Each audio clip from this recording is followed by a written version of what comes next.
I'll tell you a little bit about myself, and then I'll tell you why I want to share with you what I'm going to share with you today.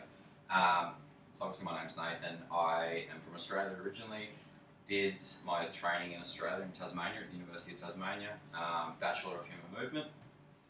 And after that, pretty much graduated and left Australia and went to the UK and taught there for a couple of years in a variety of schools and teaching a variety of things. I don't think I taught much PE really while I was there for just over 2 years. I ended up in a special needs school for kids with behaviour and emotional difficulties, which was really challenging but really rewarding at the same time.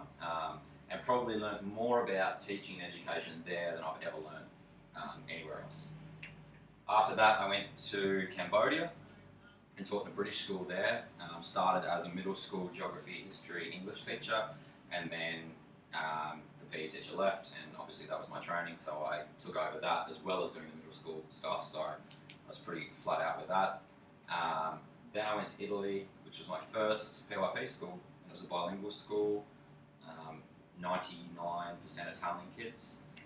So they did half the day in Italian, half the day in English. I didn't have a word of Italian when I went there, and worked out pretty quickly that I would need to learn some Italian because the kids, like, their English was great, but they would just refuse to speak English and they'd speak Italian. So I needed to know what they were talking about in my classes. Was there for a couple of years, and then now I've been here. This is my second year here, teaching kindergarten 1, so 4-year-olds, through to grade 5. So all of the PYP stuff. I don't actually, this year I don't teach grade 2 or kindergarten 2. We have another part-time guy who teaches them, so he's in 1 full day and 2 half days a week. So small school, which I like. All the schools, pretty much all the schools I've been in have been small schools, which I like. I like the fact that I know every single kid who's here. We have 3 classes per grade level, and it's just a nice feel for the school.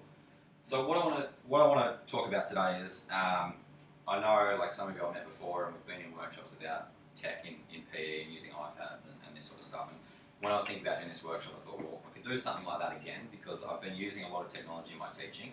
But I sort of want to go off to the side a little bit because sort of that quote of, you know, give a man a fish and he'll eat it, but teach a man to fish and he'll be able to feed a whole village. So I want to sort of give you guys some tools that are going to help you to actually go away from this and continue to learn, and not just take away a handful of 5 apps that maybe you'll use once in your class and then toss away. So as part of that, I found myself is having a professional network. Like, you go to this workshop on a day, or you go to a weekend workshop, and then you come back to school and you've got all these brand new ideas in your head and from conversations you've had with people, and that sort of maybe after a couple of weeks goes away and you forget about, like, what actually happened at that workshop, and sort of it was good for that short period of time, but it doesn't sort of continue and sustain in going forward. So by having an online professional learning network and connecting with other PE teachers and other schools here in Singapore and around the world, you can continue to learn, you can continue to have that experience of going to a workshop and connecting with people every single day when you want it and how you want it. So I'm going to talk about how I've sort of built up a network of people that I can rely on, and, like, I can ask a question, and I did it this morning, and I'll show you. I could send out an email or a message to people and say, like, I'm doing a unit on basketball, who has some resources, and within 5 minutes I could have 10 people give me something. So rather than spending an hour on Google looking for something that's going to fit my lesson, in 5 minutes I've got maybe 10 different things that I can then use and adapt. So yeah, that's all the stuff I just told you. As well as teaching, I have a website which is iphys.com, which sort of started out of me just wanting to reflect upon what I was doing in my lessons. And it's sort of grown, and now it's sort of taken over my life, and I dedicate a lot of time to putting stuff up on there. I'll share all this with you later, so don't feel that if you don't want to write stuff down that's on here, I'll share it with you and you can click all over it. I also do the Phys podcast with a guy called Joey Fife, who is in Canada. So we try and do 1 podcast a month talking about what's happening in Phys and ideas that we have. And then also this, which is we call PEPLEAG, which stands for the Physical Education Professional Learning Community, which is something that I'll talk a little bit about later as well. So as I mentioned, there's a huge number of physical educators out there all around the world, there's a lot in Singapore as well, who are collaborating, sharing ideas, working together every single day. And most use Twitter as the main platform for doing that. Now, when I first heard of Twitter, I had this image in my head of, like, I'm not interested in knowing what Kim Kardashian ate for her lunch yesterday. And the IT teacher in my last school said to me, like, you need to get on this, and you need to learn about how beneficial it can be for your teaching. And I sort of resisted. And then finally I signed up, and after 2 weeks I gave up on it because I just didn't find it worthwhile. And what I learned from that was that I wasn't using it in the correct way, and I wasn't following and connecting with the right people. I was getting all of these updates about what was happening in the celebrity world and in sports and stuff like that, and that wasn't beneficial to me. So I gave up for maybe a couple of months, and then I went to a workshop and connected with some people there, and they said, oh, we're using this, and this is how we're using it, and I went back to it, and since then I haven't looked back. And I find that now Twitter is the thing that provides me with the most meaningful resources and the most meaningful information that I've ever found in terms of physical education. So a guy, Andy Bassett, has anyone heard of him? He has a website, PYP with Andy. He's in Nanjing, absolute guru for inquiry-based PE. If you haven't been to that website, you must go there, it's incredible. He describes this online phenomenon at the moment as being a slow, steady drip of authentic professional development. So rather than going to a workshop even like this, where I'm giving you a heap of information, you're getting this information slowly every single day, and it's sort of sinking in, and it's becoming more meaningful. So by connecting with the right people, you can have your own personalised professional development. So rather than going to that workshop that might only a small part of it might apply to you, you can sort of curate a way of making sure that everything that you're getting is what you want it to be. And so by doing this, it's basically, like I mentioned, it's given me more confidence to try new and innovative things. It's allowed me to share my ideas with other people and feel like a part of a community that I didn't feel like before. Like being the only full-time PE teacher here, I don't have somebody to bounce my ideas off. And I think a lot of people are in similar situations where you might be in a school with a small department or by yourself, or you just don't have that opportunity to sit down and have those conversations with, oh, I tried this today and it didn't work, or oh, I did this in my lesson, or I did that in my lesson. And so I've never been a part of a community or a big department, so I feel like by connecting with these people, it's helped me to be able to feel like I'm a part of a department, I guess.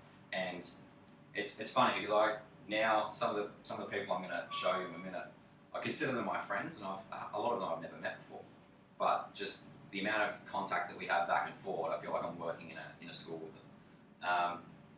And to be honest, I was done with PE pretty much 2 or 3 years after I came out of university. Like I just didn't find it stimulating anymore. I found it like boring. Like, oh, here's a ball. Like, let's go and play basketball. Let's do soccer. Let's just game after game after game after game. And so by connecting with these people and seeing what other people out there are doing, I thought, oh wow, there's a lot of stuff that you can do in PE that's not just that stuff again and again that you've always been doing.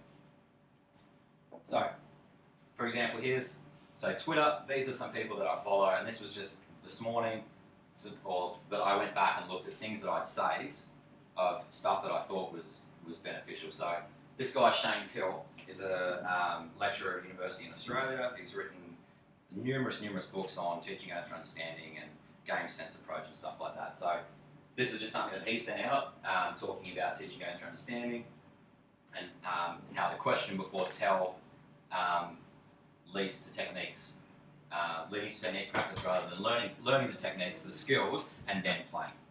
So this was part of a larger conversation about the benefits of teaching aids for understanding.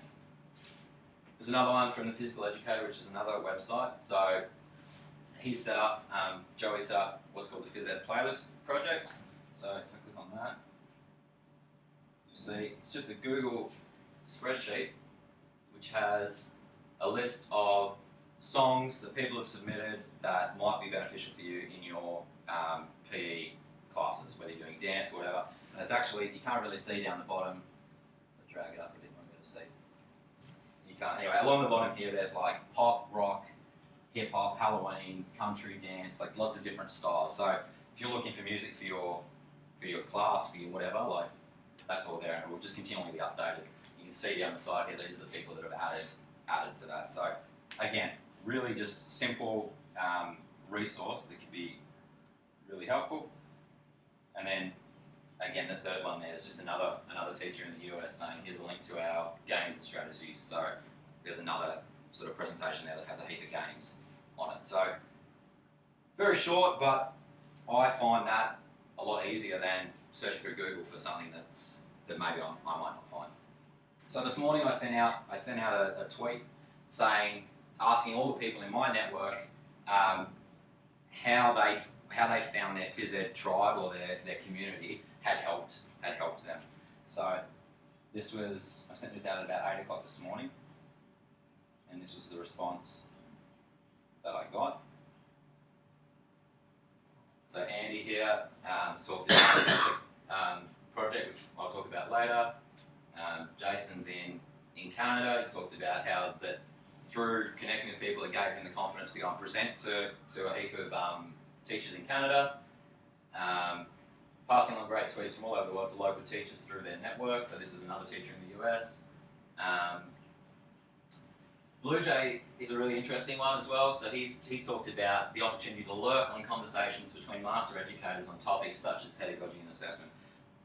He's really active on Twitter at the moment, but he spent his first 2 years and he didn't write a single tweet. He was just looking at what other people were doing. And that's a really good way to get into Twitter if that's something that scares you and you think like, oh, I have no idea where to even begin. Is just watch, just see what other people are doing, and then as the more you watch, the more you'll see that actually there's a lot of really beneficial stuff out there. Some more people here. So Lee, my phys ed tribe says, is a team of experts that give me guidance, direction, and inspiration in my first year as a PYP PE teacher. Daryl there allows me to ask for advice and ideas from others in New Zealand and the rest of the world. Free PD available when the time suits me.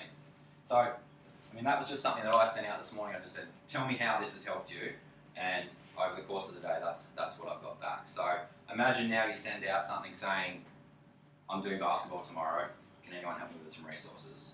There you go. It's all there for you. But like I said, it all depends on who you're connected with. You connect with the right people, you'll get the right information. Don't connect with the right people, you won't get the right information. So, Twitter for idiots, basically. A tweet is a message of 140 characters or less. Very short, very concise. You'll often see it written in sort of that text speak that our students seem to like to write in. And it might not make sense to you at the start, but you'll sort of, the more you use it, the more you'll understand how you can start shortening things so you get more and more into your message. So this is called a handle, so it's @handle. So my handle, which is my username, is PE Nathan. And I use Twitter solely for professional purposes. I have my Facebook to chat with my friends and put my photos of travel and stuff on, but Twitter is solely professional for me. A hashtag is an organisation of topics. So here's some examples. Like if you were to go on Twitter now and search hashtag Sochi 2014, you'd get a heap of information and tweets from athletes and from people who are in Sochi talking about what's happening there.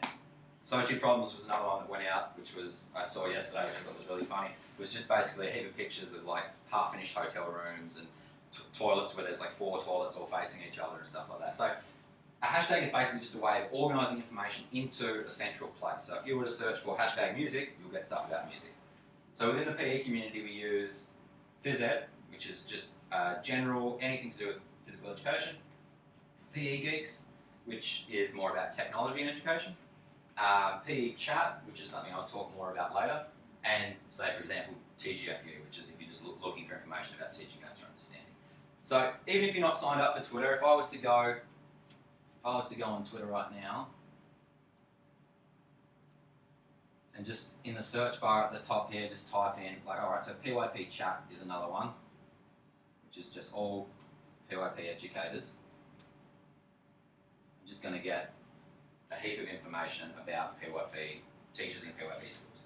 So you don't need to be signed up, you can just go in there, search PE, Phys ed, whatever, and you'll get a heap of information. stop me at any point if you want.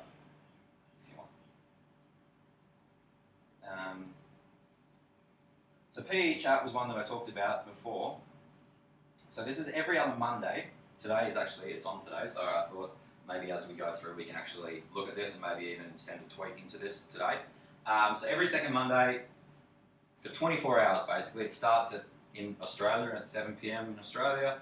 So there's an hour there, there's an hour here in Singapore from 7 to 8 here, an hour in the UK from 7 to 8 on a Monday, an hour in the east coast of the US from 7 to 8, and an hour on the west coast of the US from 7 to 8. So basically, for 24 hours, there are thousands of people tweeting about whatever the topic happens to be for that day. So I think the topic for today is team teaching and the benefits and disadvantages of team teaching. So for 24 hours, there'll be a conversation going on about team teaching. Joey's done a really easy video, which we'll watch, which we might. That's an ad. Whatever is happening here, find freedom, my friend.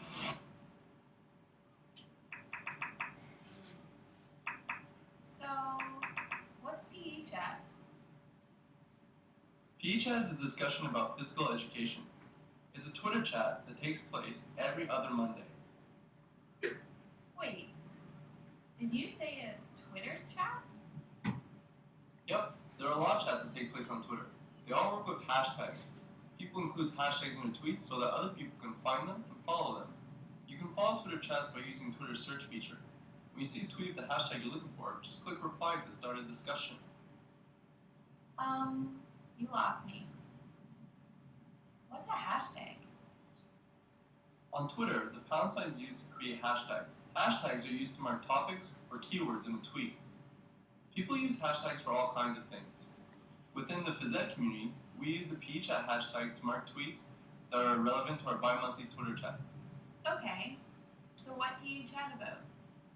What's cool with PE chat is that the community plays a big role in it. They're the ones who submit the topics, vote on the ones that they want to talk about, and then help get the word out to the rest of the community. In the days leading up to the chat, the community will even share articles and videos that are relevant to the chat, and some community members will step up as moderators. Moderators? Unlike other Twitter chats, PE chat lasts a whole day. The chat is broken down to different portions, and each portion has a moderator who starts moderating at 7 p.m. in their time zone. See, without moderators, you would get bombarded by a mess of tweets. The moderators add order to the chat by asking questions that people can respond to. They also try and keep the chat productive by staying on topic and avoiding too many tangents. This sounds awesome. Where do I sign up? The fun thing about PE chat is you don't need to sign up. All you need is a Twitter account. Once you have that, you can head over to thephysicaleducator.com and visit our official PE chat page. While you're there, check out all the other cool stuff that we do. Our mission is to help you be the best physical educator that you can be, and PE chat plays a big part of that. Thanks for watching this video, and I look forward to seeing you at PE chat. Okay, so it should be happening right now. So if I go onto Twitter right now and type in hashtag PE chat, the Australian time zone should be taking place. So Ross is moderating the chat at the moment. So he's basically at 7 p.m, which would have been almost an hour ago in Australia. He would have started the chat with a question. So this week, as I mentioned,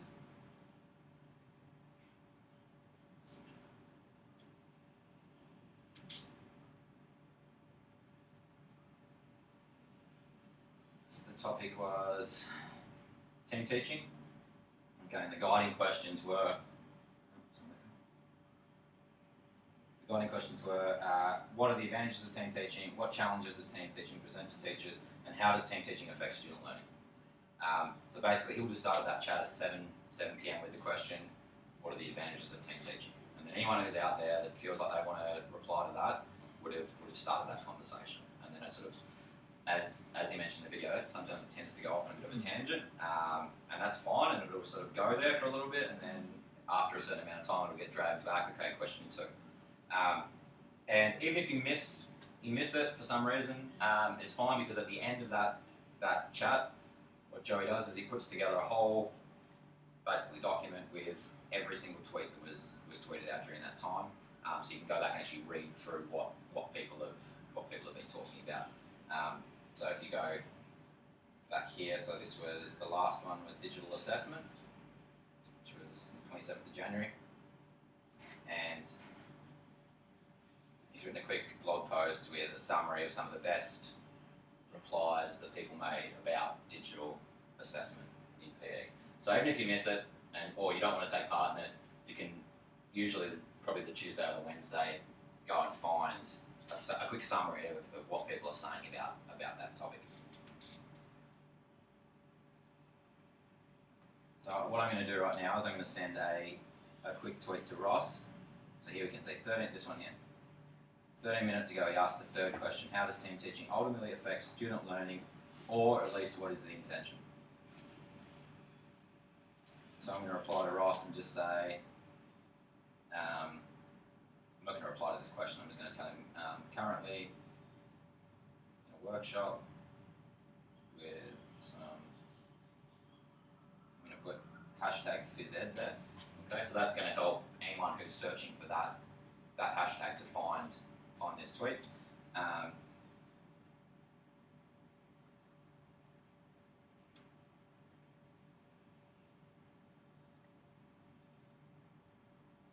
Professional learning networks.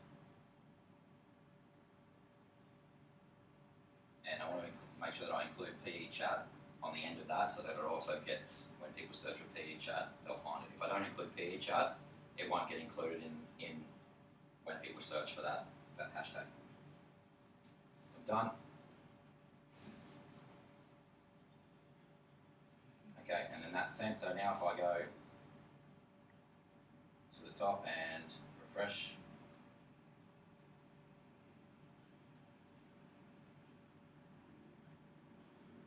it should pop up at the top there.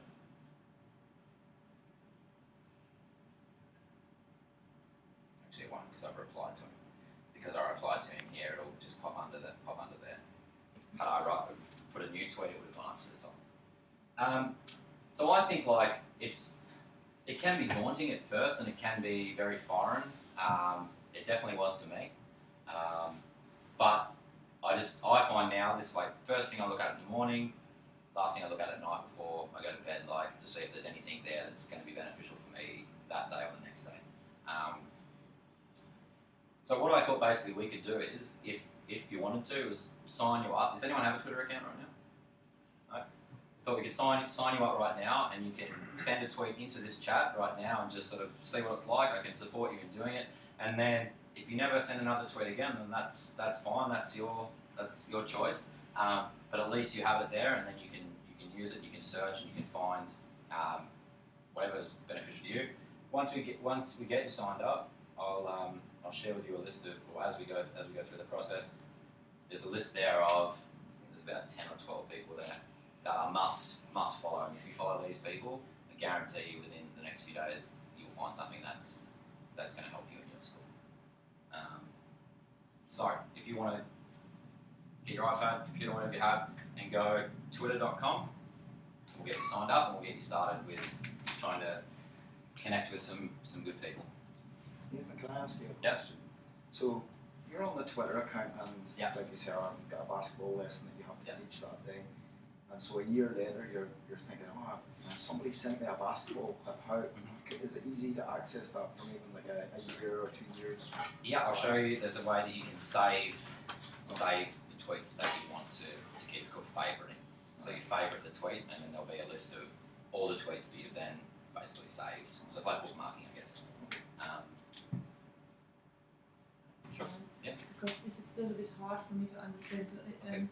Would people then, let's say, send links about? I would be interested, let's say, in how to build up sports equipment for sports sessions, things like that. Yeah, sure. Like, and that's the thing. That's sort of what I mentioned before, was like, this becomes such a personalised thing to you, and whatever you want, if you connect with the right people, then you'll be able to get that. So if for example, that's what you're interested in, what I would start by following these people, and then you'll find more and more people, and you would send out a message saying, I'm interested in this, and you include the hashtag Phys or hashtag PE chat, and that means anybody who searched for that, for PE chat or Phys ed, would see that message that you've sent, and then if they have something that they can help you with, they would reply to your message, and then maybe you would start a conversation around that topic. So yeah, I mean, and then it just starts to grow. It's a slow process at the start to build up that network of people, but sort of over a period of time, you start to connect with, like, probably these people that I've listed here. Like, there's about 2,000 people in my greater network, but probably these people here are the ones that I connect with on a regular basis, and the other 1,000 and whatever, I see what they write, but I don't really interact with them very much. So, yeah, it's like I said, it becomes very personalised, and it becomes whatever you want to get out of it. Then hopefully you'll connect with somebody else who's like-minded and has the same ideas, or can challenge your ideas a little bit. So once you get through that first sign-up, it'll probably ask you to follow some people, and I would probably advise typing these.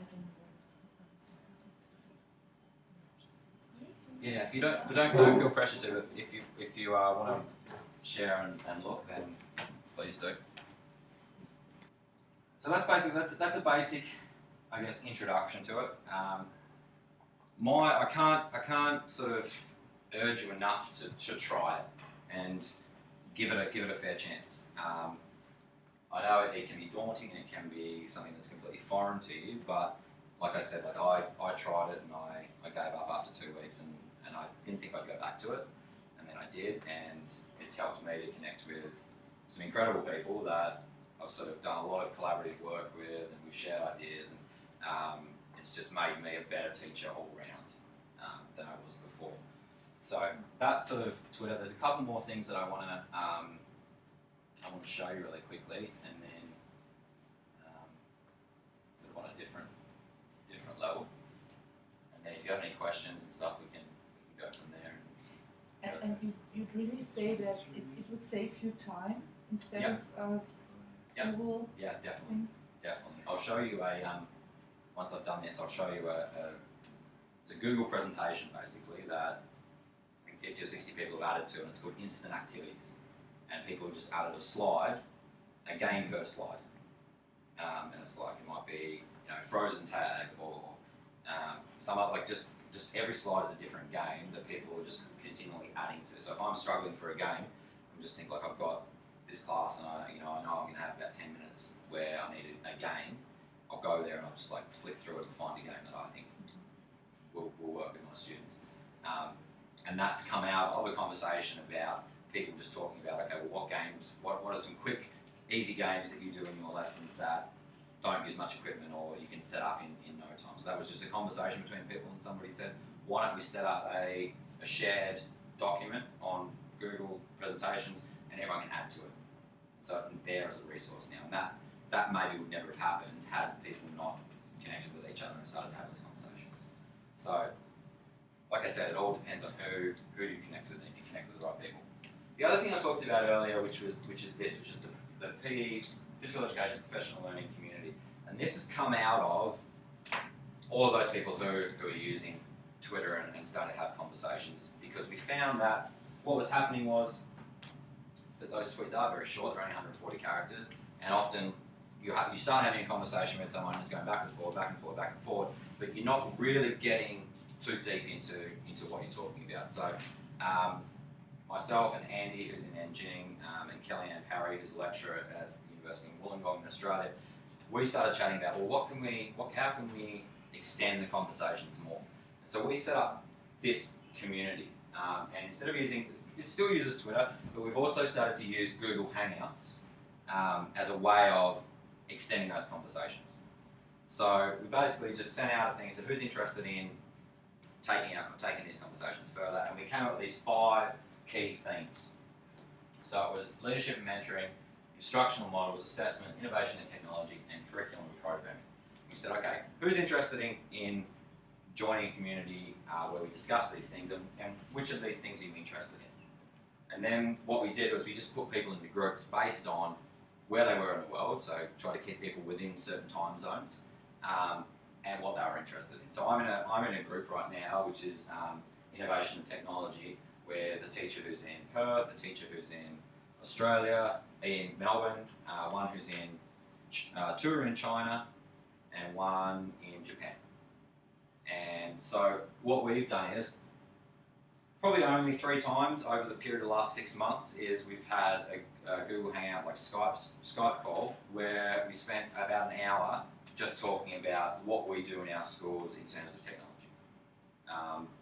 And it's similar again to that staff room conversation of just, well, I tried this or I tried that. And out of that conversation we started talking about the sport ed model and how having teams and tournaments and stuff like that. And through that conversation, I'd never done it and I wanted to try it. And through that conversation, getting ideas from other people, I ran a really successful sport ed unit here using like ball hockey, and the kids just ate it up. It was great. So this is maybe something that's further down the track once you start to connect with people that you can sort of get interested in. There's a community on Google Plus which links into the Google Hangouts. There's a podcast which is basically just those conversations. Some people record those conversations and then we just push it out as an audio podcast. So if you don't have time to sit there and watch a video of people talking, you can just listen to it as you're on the bus or whatever. Most of the videos of those conversations are on YouTube, so you can go to the YouTube channel and watch a conversation between people. And there's actually even an app which has all of those things all in one place. So basically, if you download the app, you'll be able to see all of those things anyway. So that's sort of an extension of things as you go forward. These are the things I wanted to share with you that basically that I've gotten, like really concrete examples of stuff that I've gotten out of my network. So something that's called This Week in Phys Ed, and this is something that again Joey, who has the physical educator, does.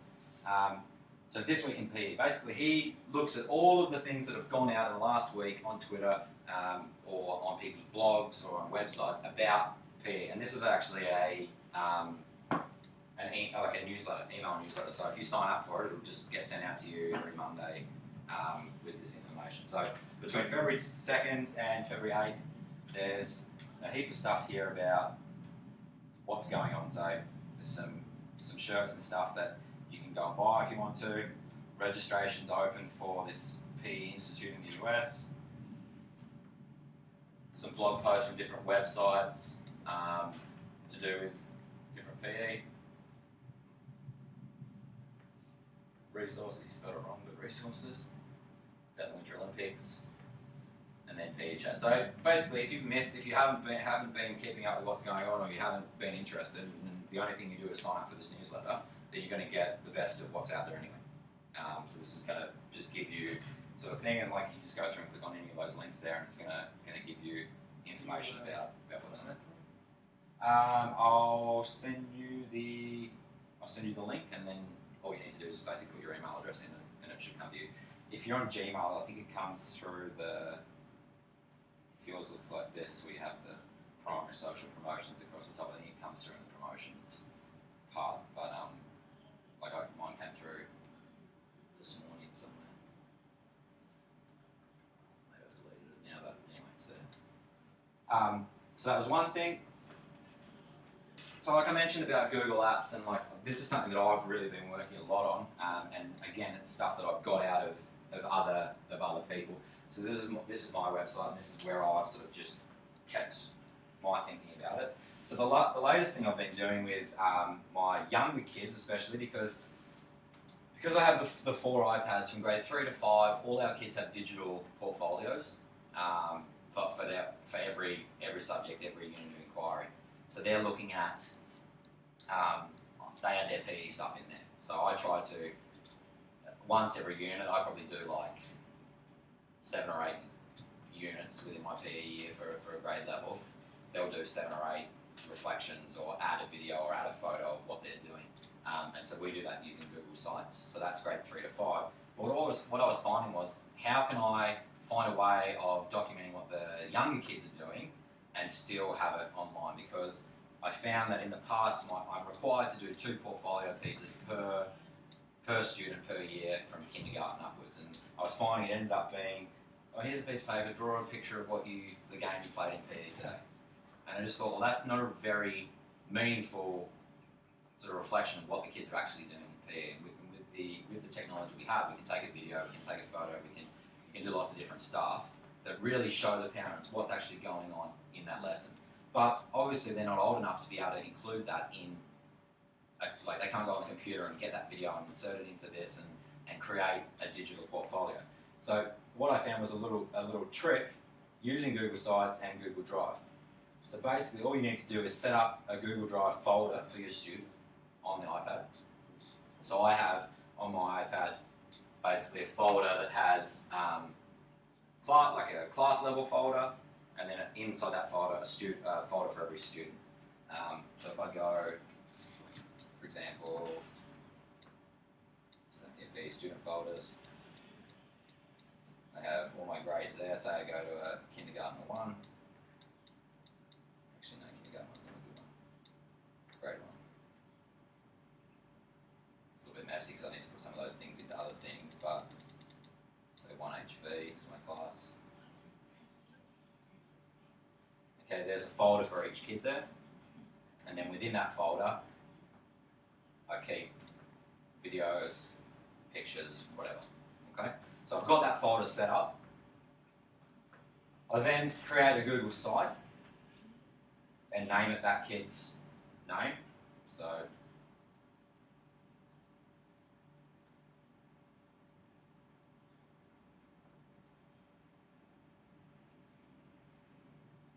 if I create a site, call it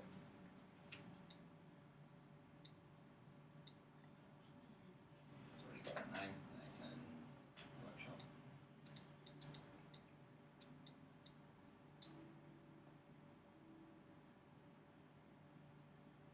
This is a little bit of work at the start of the year, but once it's set up, it just updates itself, because all you're basically doing is dropping stuff into that folder, and it'll automatically appear on that website.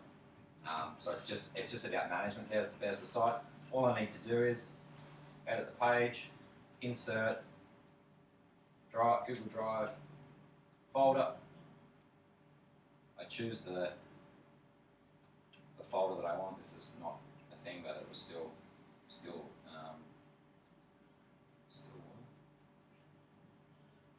photos. Little Explorers.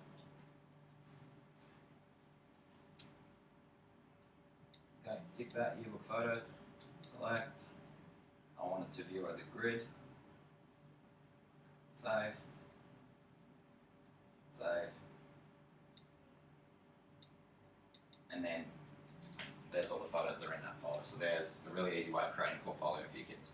And the parents love it, and the kids love it because they can see it. And like basically, all I'm then doing is when I'm out teaching, is if I see someone doing something that I think is good for their portfolio, I can go straight into, I don't even need to have the photo in the camera, I can go straight into the Google Drive app, and then push add, and it will say from camera. From camera, take the photo, automatically into that folder, automatically update it onto the page, and it's there, it's done. Portfolio finished. So do you print it out at the end of the school year, or do you just give parents? No. Well, here's the other thing. Because we're trying to go away from paper portfolios. In grade 3 to 5, we don't print anything out because it's all electronic. The younger ones still have a physical book. So what I've done this year to put into that physical book is this. So I created a QR code, which basically they can scan with the iPad, and it says scan me to see AFIA's physical education portfolio. It should still loading, but the QR code will come up there. So that's stuck in their physical thing. When the parents turn up on the student-led conference day, they take an iPad, they scan it, and there's videos and photos of their kids' work. But the QR code, it's via YouTube, right? You have to load it on YouTube. No, because it's all in that folder. As long as I make that folder that's in Google Drive, either I think So not public, but anyone with the, I think the option is anyone with the link.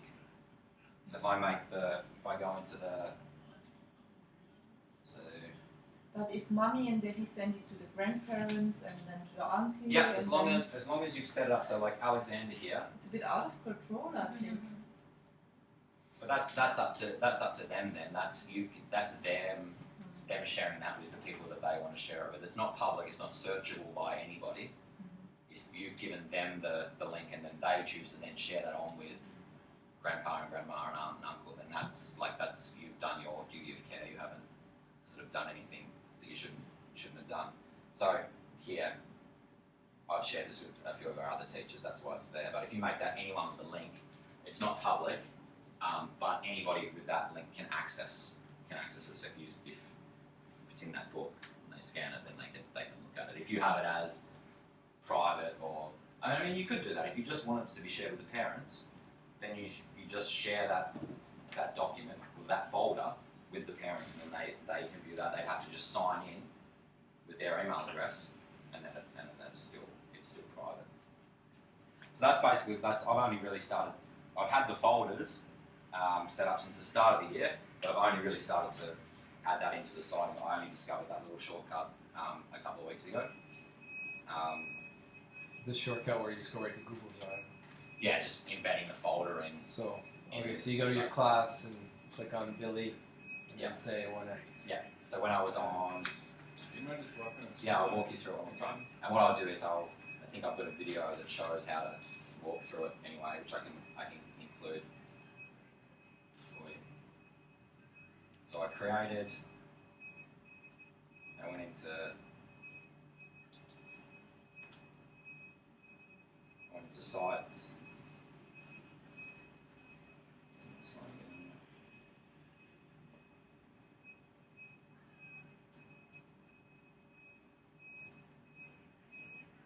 I went in there and created a site. I don't know why it's going so slow.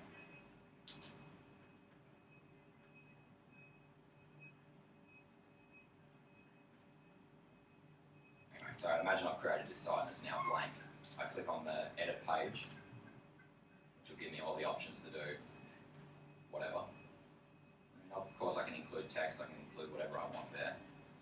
I can insert, drive, folder.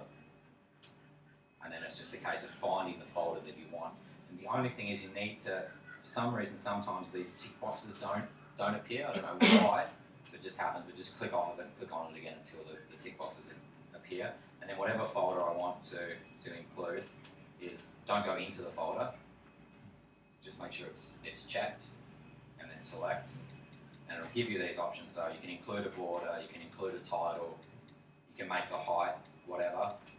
If you've got lots in there, if you just leave this blank, it'll just automatically make it as big as it needs to be, and you can display it as a list or as a grid. So if you display it as a list, it'll just look like a list of files. But I think the grid looks better because any pictures or anything like that will actually just show up. Once it's in there, just hit save, and then it should all just appear. So I'll send a walkthrough to that. See you later. Does it just pick the URL or the address? From this? Whatever you name the site, so it depends on your school's domain. So it'll probably be like sites.google.com, cis.edu.sg, and then this is what I call the site. So if you call it like John Smith, like You one name F. it after your student. Yeah, for each, because I have one of these set up for each student in grade 1 at the moment, because I'm just starting to trial it. You know, one site per student. Or the alternative is create one page per class. Yeah. And then create sub pages under this, so you can create. Actually, I might have an example of that. Yeah, I was thinking that might be an easier start because with over 200 students, it would be quite Fine. do a web page for each of them.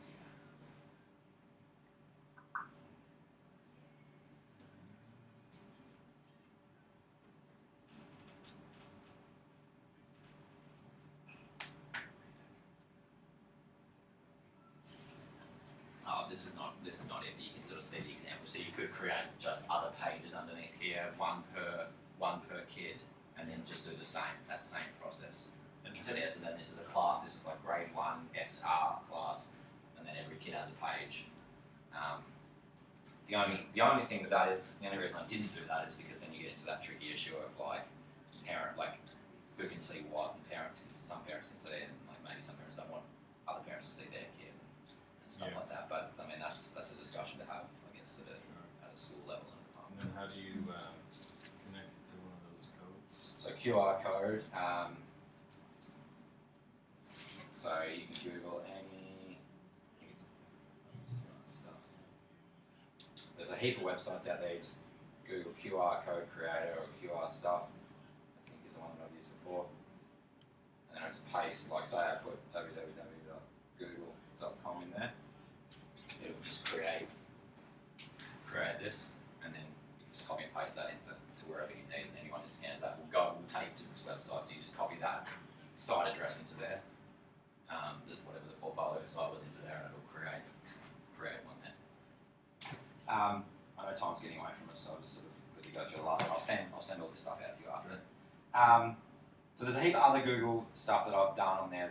So when I send you this, it'll have all the links on there, talking about how I've used Google Forms for like physical literacy assessment or fundamental motor skill assessments. So I set it up in a way that so as I was watching them doing it, I was just adding.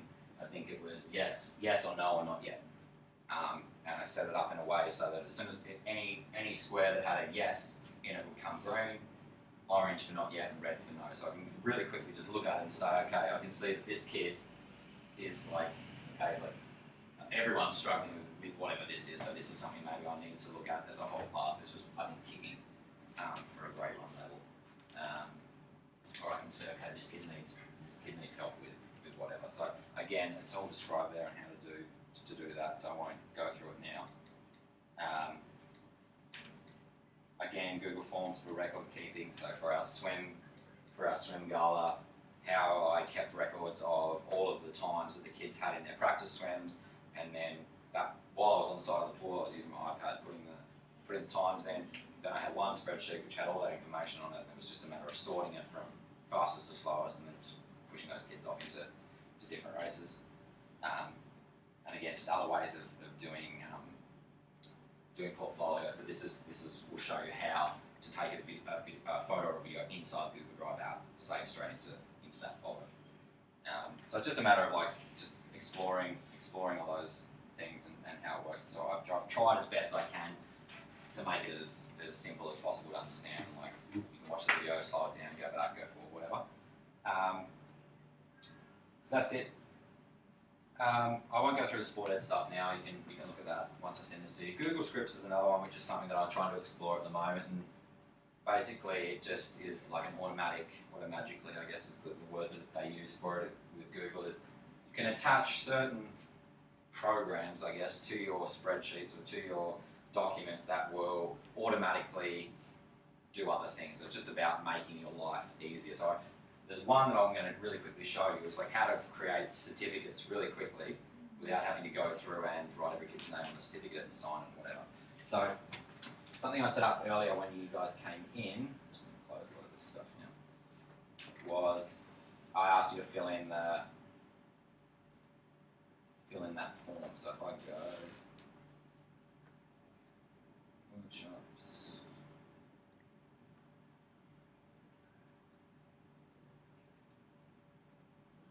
okay, so here's the information that you guys put in before. So all I asked was your name, your school, and your email address. So what I can do with that now is I want to create a certificate for you guys that I'm going to email to you right now. I'm So- sorry, I failed to. That's all right. It's fine. Just quickly give me fill out your. the form. What's your full name? Oh no. Sean. Yeah. Sean. S-H-A. Last name. Smith. CIS. And your email is Sean Smith Sean.Smith. at CIS. Yeah. Okay. So I've got all this information now. I want to create a certificate for you. I did that earlier.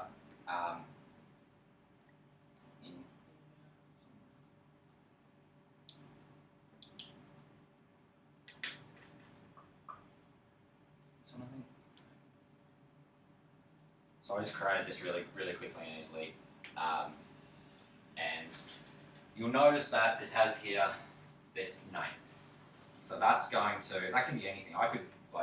You can use this for assessment, you can use it for anything, and I'll show you how to use it in a second. But basically it's like a mail merge tool that will use whatever data you have to merge with this document and then create new versions of this based on the data that you have. So what I'm going to do is I'm going to use that information that you have and this template that I've made to create a certificate for you. So what I need to do is I need to go Insert and Script. Now there's hundreds and thousands of these things, and most of them have nothing to do with education, but there are quite a few that are. The one I'm going to use is called Autocrat. So I need to use not the Spanish version, English version, and I need to install it. Just take a moment.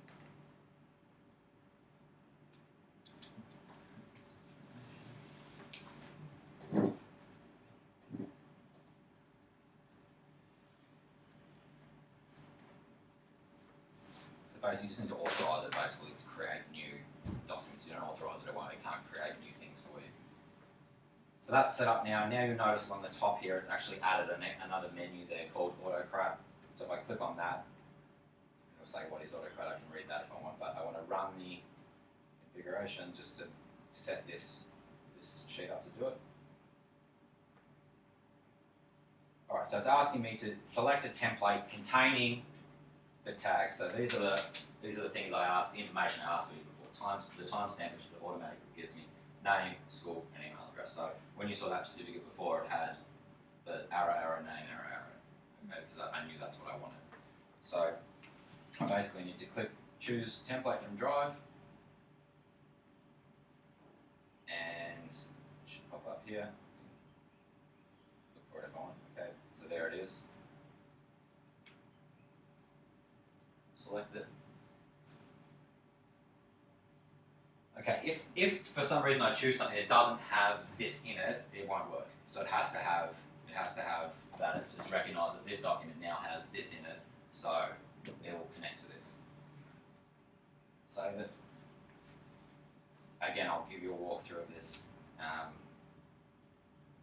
And where should I get the information from? So this is asking where the data is coming from. It's coming from this sheet. Okay, I don't really have any other options.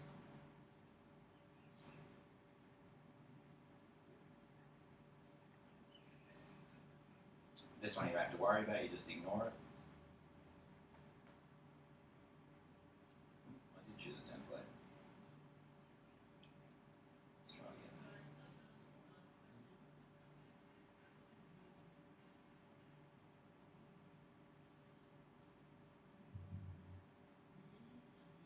Alright, so it's asking me here, so set the field mappings.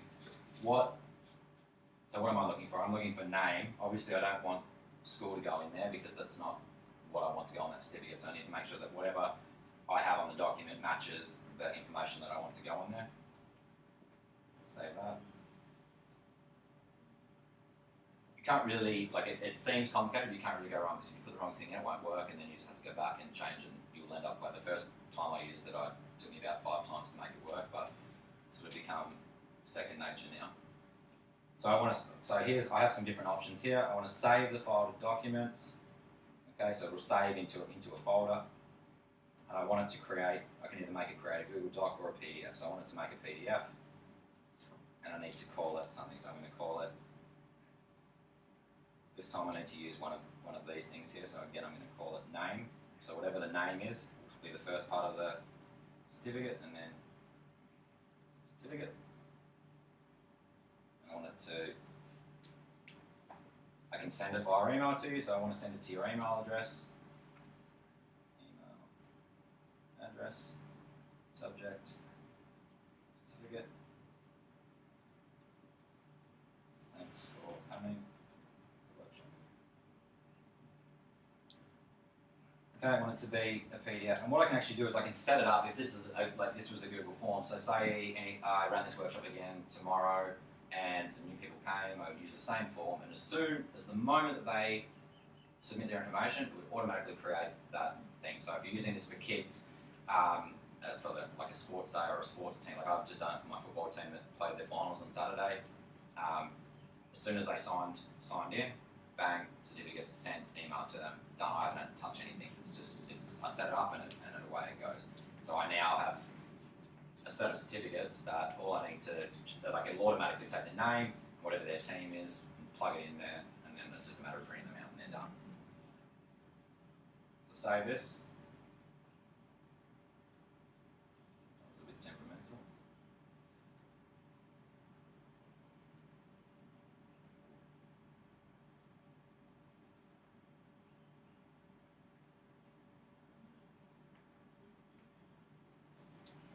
Once this is done, it should. So I can preview it if I want, and it'll just give me a preview of whatever the first person's name is there. But I'm going to run it because I don't want to take any more of your time. And very shortly, you should receive an email.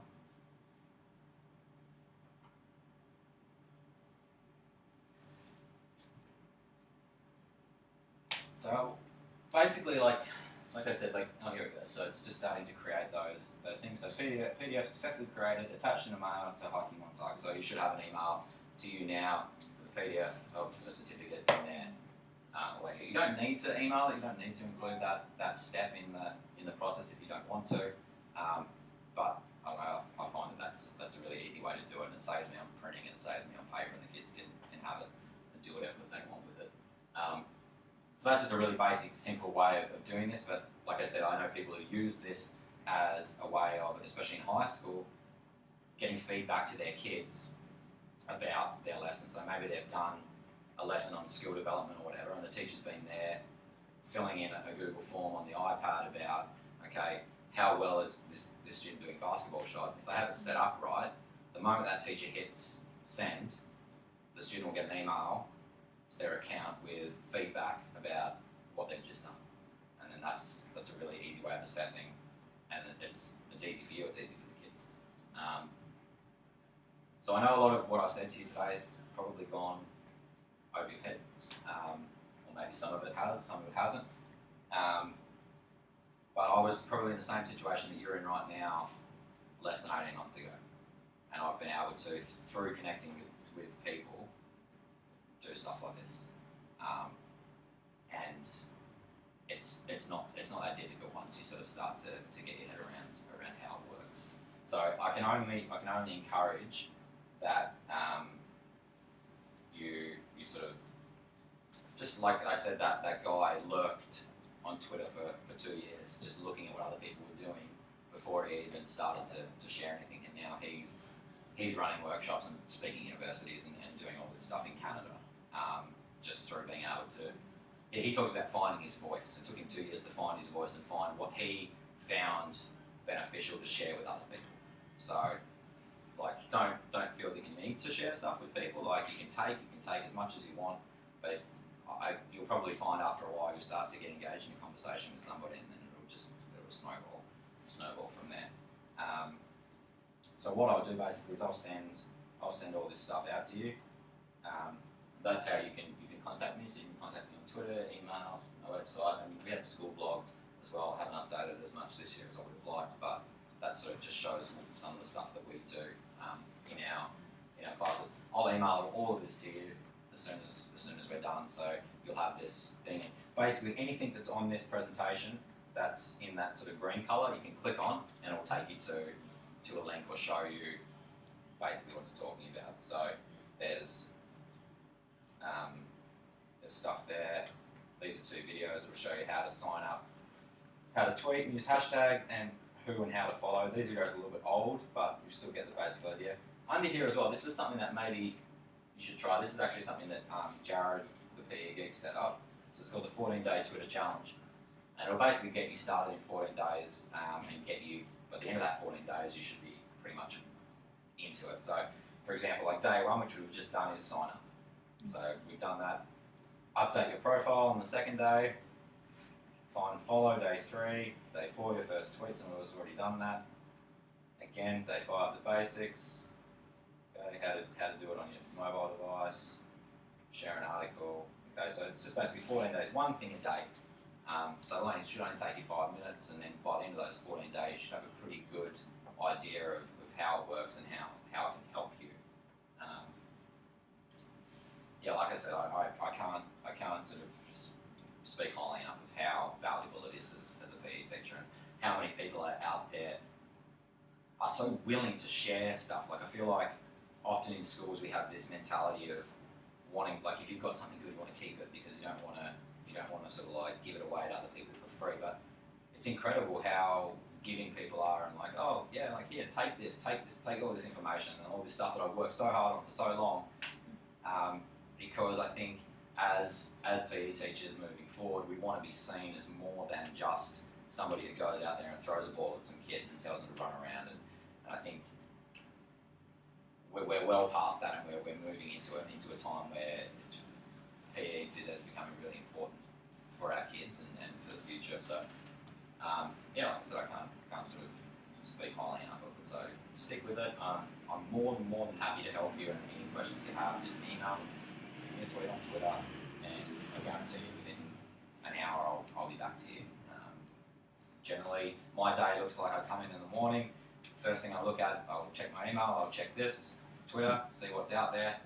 I'll go and teach a class. In between classes, I'll quickly get on Twitter and see what's happening. I'll teach another class. Like, generally once every hour, a couple of hours, I'm just quickly flicking through it. If I see something that I like, actually the question before was, how can you save something?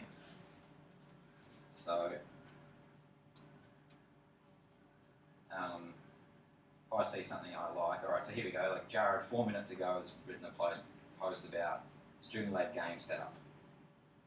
So if I click on that link, it'll take me to that article. If I want to save that because I don't have time to read it, like I'm in between class and I just quickly see something I like, if down the bottom here I hit favourite, that'll save it basically as a bookmark. And now if I click on my profile, down the side here I have tweets, followers, following followers, and favourites.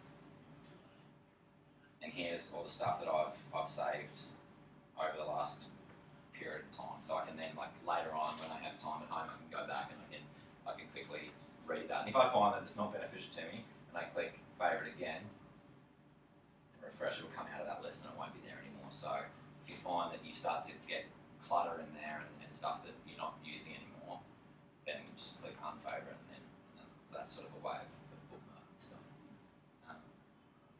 So yeah, basically just that's, like I said at the start, like I could have given you a heap of apps to use or a heap of games to play and stuff, and like you might have gone away and used 5 of them, and maybe a week from now you would have forgotten about it. Hopefully now what I've done is I've given you a tool to connect with other PE teachers out there who can help you on an ongoing basis when you want it and how you want it. Just try in the next couple of days sending out a tweet asking for something, and include the hashtag PhysEd, PE Geeks, PE Chat on it, and just see what happens. I guarantee you at least 1 or 2 people will bite back.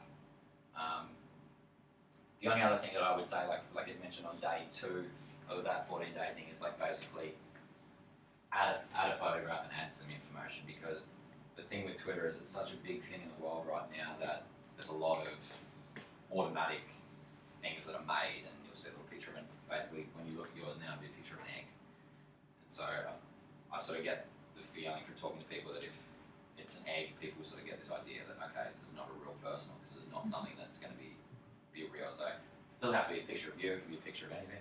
But just include a little bit of information, just say like, PE teacher at this school. And really view it as a professional tool. I view it as a just ongoing professional development, basically. Like I haven't been to a workshop since I went to that one with Jared, because I haven't felt that I've needed to.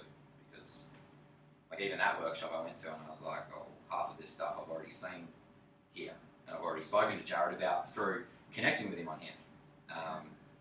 So yeah, like this for me is better than going to any 2 or 3 day workshop. So thanks very much for coming. I hope you got something out of it. If you have any questions, then just ask me, send me an email, contact me. I'm more than happy. If you want to come and watch me teach one day, you want to come and visit, like just let me know, and like we'll find a time, and I'm more than happy to host you here and show you sort of how we work. We don't have the best facilities in the world, but our kids are great, and they really love PE, and I love teaching them. So yeah, thanks very much. Thank you. you. Thank you. Right.